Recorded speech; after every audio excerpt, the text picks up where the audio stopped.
was my best friend until I became a young woman. And my head was telling me one thing, and she was telling me something else, and I heard it, but it wasn't me. They wanted me to go to IOU. I wanted to go to Chicago, to cosmetology school. I have to tell this because now I can laugh. I graduated from high school, and the young man that I liked at the time asked me to marry him, and I said, oh, yes. And I went home, and at graduation day, flashing my hand in front of my dad, and he said, you will not marry that boy.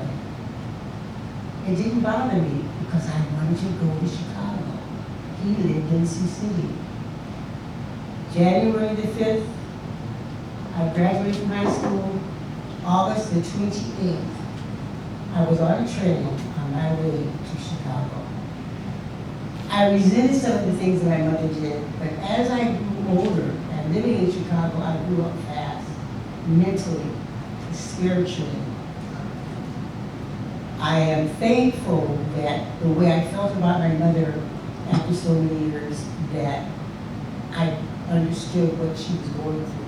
I was a young girl. I won't say I was good looking, but I was always clean and always kind. I was always smiling. People liked me, boys liked me, but I didn't care for boys. I liked this boy, but not enough to marry him. Nevertheless, my mother became ill, and I was going to go home to record my mother and my father to find out more about their lives.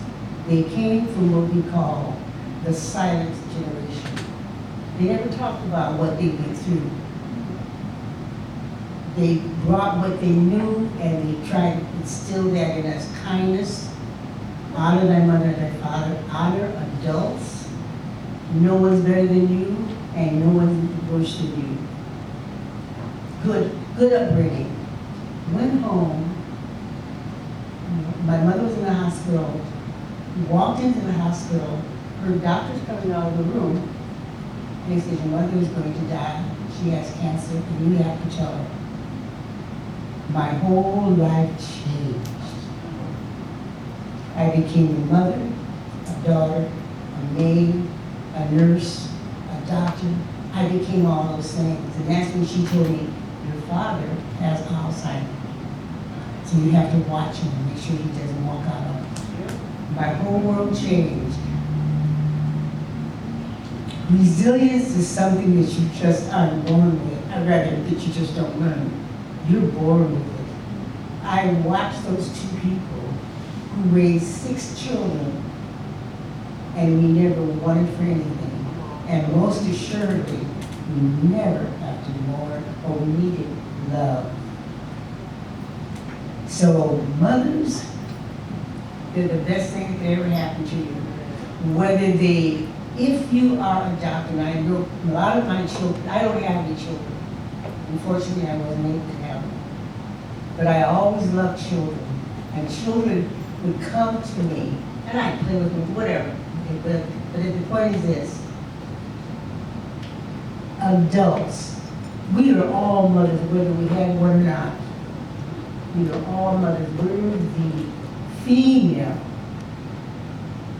where the seed has to be planted. So when you see a child, whether you brought them here or not, we've got to love them and do the best that we possibly can to help them in this world. Now some of the stuff they're going to forget, and they do forget, but as they grow up and experience, it'll all come back. It all comes back to them. And whatever you may have thought or felt at the time, or at a particular time,